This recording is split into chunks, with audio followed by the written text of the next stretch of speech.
कि नरेंद्र मोदी कह रहे हैं कि तेजस्वी को जेल में डालेंगे।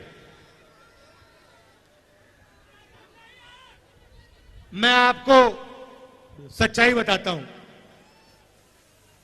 देखिए, आपने वो नरेंद्र मोदी वाला चमचों वाला इंटरव्यू देखा है, जहां 4 चमचे उनके सामने बैठते हैं। वो पहले जैसे पेपर लीक होता है ना, वैसे पहले पेपर इंटरव्यू लीक हो जाता है, उनको नरेंद्र मोदी को पहले मिलता है।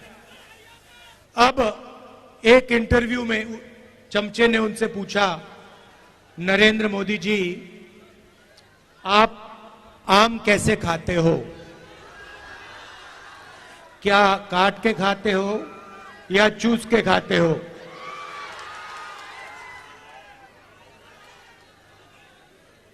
दूसरे ने पूछा, नरेंद्र मोदी जी, ये जो आप डिसीजन लेते हो, ये बड़े बड़े निर्णय लेते हो, ये आप कैसे लेते हो? तो नरेंद्र मोदी जी का जवाब आता है, पहले सोचते हैं थोड़ी देर, ऐसे सोचते हैं।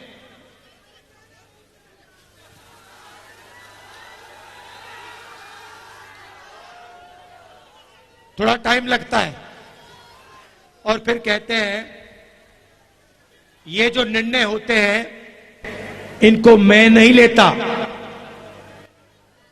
ये परमात्मा लेता है। मुझे परमात्मा ने ऊपर से भेजा है, मैं बायोलॉजिकल नहीं हूं, मैं परमात्मा का मैसेंजर हूं, उनका काम करने आया हूं। ये उन्होंने पता है क्यों कहानी निकाली है, ये परमात्मा वाली? क्योंकि चुनाव के बाद जब वही ईडी के लोग नरेंद्र मोदी से अदानी जी के बारे में पूछेंगे तो नरेंद्र मोदी कहेंगे, मैं नहीं जानता, परमात्मा ने कहा था। मोदी जी, आप लंबे लंबे भाषण देना बंद कीजिए। आप देश को बांटने की कोशिश नहीं कीजिए। आप सबसे पहले देश के युवाओं को यह बताइए, बिहार के युवाओं को यह बताइए कि आपने हिंदुस्तान के युवाओं को कितना रोजगार दिया, कितनी नौकरियां दी। आपने 2 करोड़ युवाओं को रोजगार देने की बात की थी, आपने एक युवा को नौकरी नहीं दी। यहां हाथ उठा के दिखाओ भैया, बेरोजगार, ये बेरोजगार हाथ उठा के दिखाओ। ये है नरेंद्र मोदी का नतीजा, इनकी पॉलिसी का नतीजा कि हिंदुस्तान में युवाओं को रोजगार नहीं मिल सकता। ये पहले आपके अलग अलग रास्ते थे। सेना में आप जा सकते थे, पब्लिक सेक्टर में जा सकते थे, प्राइवेट सेक्टर में आपको रोजगार मिल सकता था। नरेंद्र मोदी ने नोटबंदी, जीएसटी लागू करके रोजगार के रास्ते बंद किए और सेना में अग्निवीर लागू करके जवानों को मजदूर बना दिया। तो मैं आपसे सबसे पहले यह कहना चाहता हूं, नरेंद्र मोदी कुछ भी कहें, 4 जून के बाद इंडिया की सरकार आने वाली है। अग्निवीर योजना को फाड़ के हम कूड़ेदान में फेंकने जा रहे हैं। यह नरेंद्र मोदी की योजना है। आर्मी इस योजना को नहीं चाहती है, यह ऊपर से थोपी गई है और हमारा पहला काम अग्निवीर योजना को ऐसे फाड़ कर कूड़ेदान में फेंकने का होगा। हम 2 तरीके के शहीद नहीं चाहते हैं। अग्निवीर योजना एक जवान को शहीद का दर्जा नहीं देगी और जो नॉर्मल तरीके से जवान बनेगा, जो अफसर होगा, उसे शहीद का दर्जा मिलेगा। अग्निवीर को पेंशन नहीं मिलेगी, दूसरे जवान को पेंशन मिलेगी। अग्निवीर को कैंटीन नहीं मिलेगी, दूसरे जवान को कैंटीन मिलेगी। ये अन्याय हम नहीं चाहते हैं, इसलिए अग्निवीर योजना को हम रद्द करने जा रहे हैं, खत्म करने जा रहे हैं। और जैसे पहले होता था वैसे ही हम एक बार फिर बिहार के युवाओं के लिए, बाकी प्रदेशों के युवाओं के लिए सेना में परमानेंट पेंशन वाली योजना चलाएंगे। जैसे पहले होता था वैसे ही होगा। अब भाई और बहनों, ये जो चुनाव है, ये संविधान का चुनाव है। ये पहला चुनाव है जहां बीजेपी के नेताओं ने कहा है कि हम इस संविधान को फाड़ के फेंक देंगे। भाई और बहनों, ये जो संविधान है ये आपकी आवाज है और इसको बाबा साहब अंबेडकर जी ने, गांधी जी ने, नेहरू जी ने देश की जनता के साथ मिलकर बनाया है। और मैं नरेंद्र मोदी और उनके चमचों को कहना चाहता हूं कि दुनिया में कोई शक्ति इस संविधान को छू तक नहीं सकती है।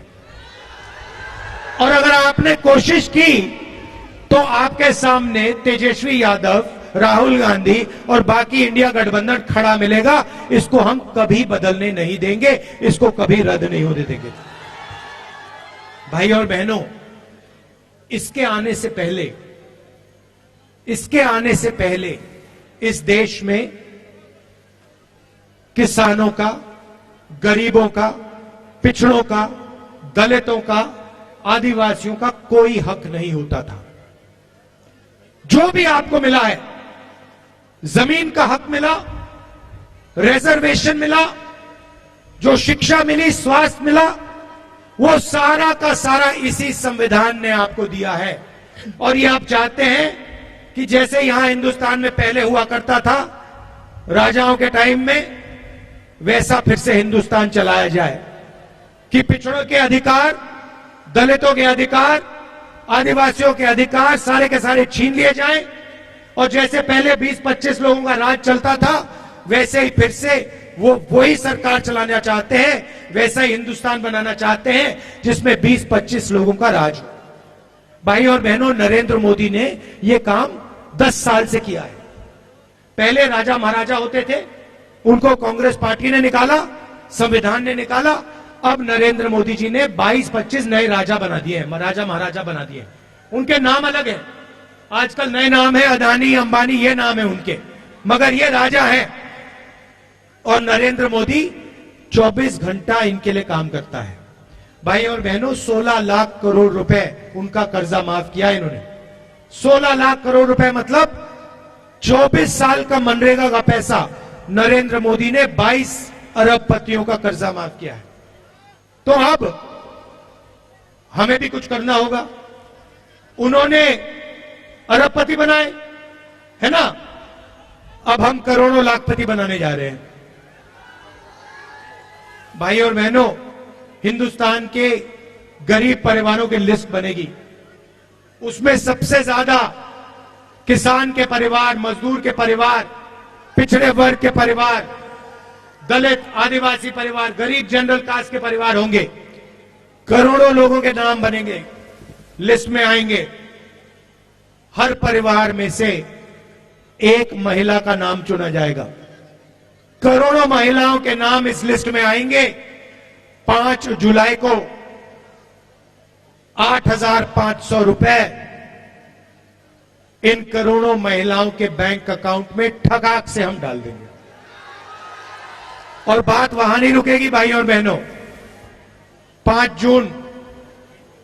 जुलाई, 5 अगस्त, सितंबर, अक्टूबर, नवंबर, दिसंबर, जनवरी, फरवरी, मार्च, अप्रैल, मई, 5 तारीख को खटाखट 8,500 रुपए बैंक अकाउंट के अंदर। भाइयों और बहनों, साल का 1 लाख रुपया करोड़ों परिवारों के बैंक अकाउंट में हम डालने जा रहे हैं। खटाखट अंदर।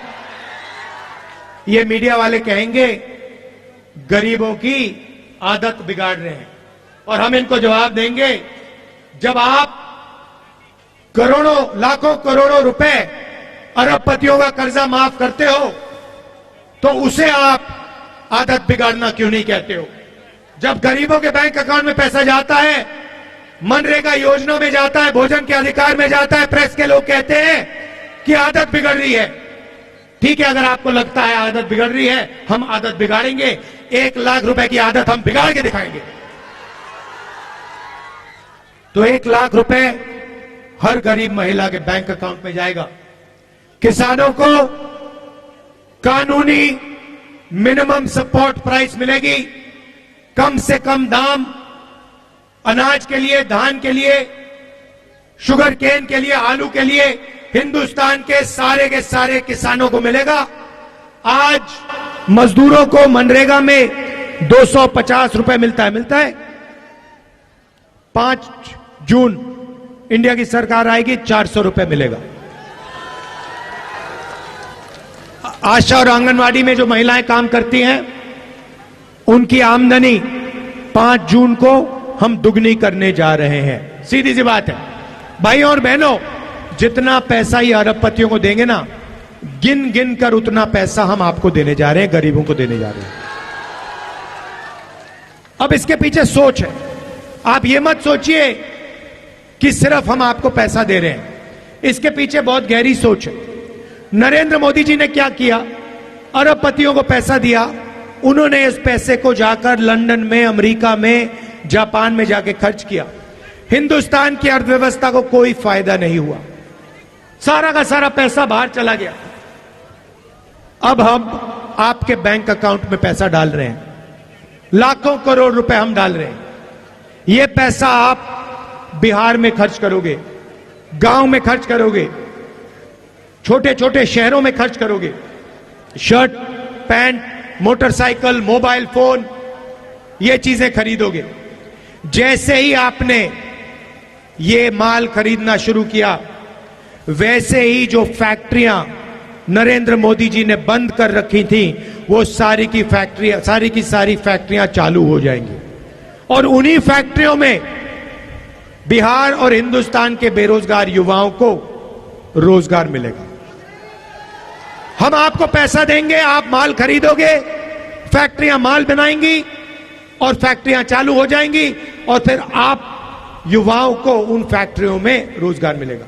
जैसे गाड़ी को जंप स्टार्ट करा जाता है ना, पहले पेट्रोल फ्यूल टैंक में डालते हैं, उसके बाद चाबी घुमाते हैं।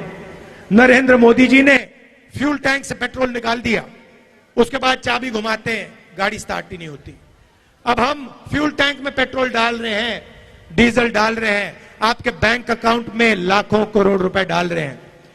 जैसे ही हम चाबी घुमाएंगे, वैसे हिंदुस्तान की अर्थव्यवस्था चालू हो जाएगी, फैक्ट्रियां चालू हो जाएंगी, सच्चा मेड इन इंडिया हो जाएगा। अब सबसे मजे की बात मैंने आज अभी तक आपको नहीं बताई। महिलाओं की बात कही, अब मैं युवाओं की बात करना चाहता हूं। देखिए, तेजस्वी जी ने बिहार में आपको रोजगार दिया, सरकारी रोजगार दिया। हमने पता लगाया है कि हिंदुस्तान में 30 लाख सरकारी नौकरियां खाली पड़ी हुई हैं, नरेंद्र मोदी जी ने आपको नहीं दी। हमारा पहला काम ये 30 लाख नौकरियां आपके हवाले करने का होगा। जैसे इन्होंने यहां बिहार में किया, वैसे ही हम जाके नेशनल लेवल में करेंगे। लाखों नौकरियां आपके हाथ हम दे देंगे। दूसरा काम और शायद सबसे क्रांतिकारी काम, हमने पहले मनरेगा में रोजगार का अधिकार दिया था, मगर जो ग्रेजुएट्स होते हैं, डिप्लोमा होल्डर्स होते हैं, कॉलेज यूनिवर्सिटी के ग्रेजुएट्स, वो मनरेगा नहीं करते हैं। इसीलिए हमने ग्रेजुएट्स के लिए एक नया अधिकार दिया है। अधिकार का नाम पहली नौकरी पक्की। पहली नौकरी पक्की का मतलब क्या होगा, मैं बताता हूं। पब्लिक सेक्टर में, प्राइवेट सेक्टर में, BHEL, HAL जैसी कंपनियों में, हिंदुस्तान रेलवेज में, सरकारी ऑफिसेज में, सरकारी कॉलेज यूनिवर्सिटीज में, सरकारी अस्पतालों में 1 साल के हिंदुस्तान के बेरोजगार युवाओं को जो भी मांगेगा, सबको 1 साल की नौकरी का अधिकार मिलेगा। उसमें ट्रेनिंग मिलेगी, 1 साल की नौकरी मिलेगी, महीने का 8,500 रुपए, साल का 1 लाख रुपए खटाखट बैंक अकाउंट में जाएगा। जो ये पैसा हम महिलाओं के खाते में डाल रहे हैं, किसानों के खाते में डाल रहे हैं, मजदूरों को दे रहे हैं, बेरोजगार युवाओं को दे रहे हैं, इसी से हिंदुस्तान की अर्थव्यवस्था जंप स्टार्ट होगी, चालू होगी। ये हमारी सोच है, क्रांतिकारी सोच है। ये किसी भी दुनिया की किसी भी सरकार ने ऐसा काम नहीं किया है। इंडिया गठबंधन की सरकार पहली बार यह काम करने जा रही है। इससे हिंदुस्तान के गरीबों को जबरदस्त फायदा होने जा रहा है। भाई और बहनों, लड़ाई इसकी है, अगर यह चला जाएगा आपके अधिकार चले जाएंगे, आपका पूरा का पूरा रिजर्वेशन चला जाएगा, आपको स्कूलों में नहीं जाने देंगे, कॉलेज यूनिवर्सिटी में नहीं जाने देंगे, जो भी आपको मिला है वो सब खत्म हो जाएगा। इसीलिए मिलकर हम सबको कॉन्स्टिट्यूशन को, अंबेडकर जी के संविधान को बचाना है और इस काम को हम पूरा दम लगा के एक साथ पूरा करने को तैयार हैं। यहां पे हमारे प्रत्याशी हैं अंशुल जी, जरा आगे आइए, इनको भारी बहुमत से जिताइए और इंडिया गठबंधन के हमारे जो बाकी कैंडिडेट्स हैं उनको भी भारी बहुमत से जिताइए। बिहार में कम से कम 40 सीटें आनी है, एक सीट भी नहीं जानी चाहिए। इंडिया गठबंधन को पूरी की पूरी मिलनी चाहिए। भाई और बहनों, तूफान आ रहा है उत्तर प्रदेश में और बिहार में, इंडिया गठबंधन का तूफान आ रहा है। मैं आपको बता रहा हूं, एक बात लिख के ले लो, नरेंद्र मोदी हिंदुस्तान के प्रधानमंत्री नहीं बनने जा रहे हैं, ये गारंटी करके ले लो। आप सबका दिल से बहुत बहुत धन्यवाद। नमस्कार, जय हिंद।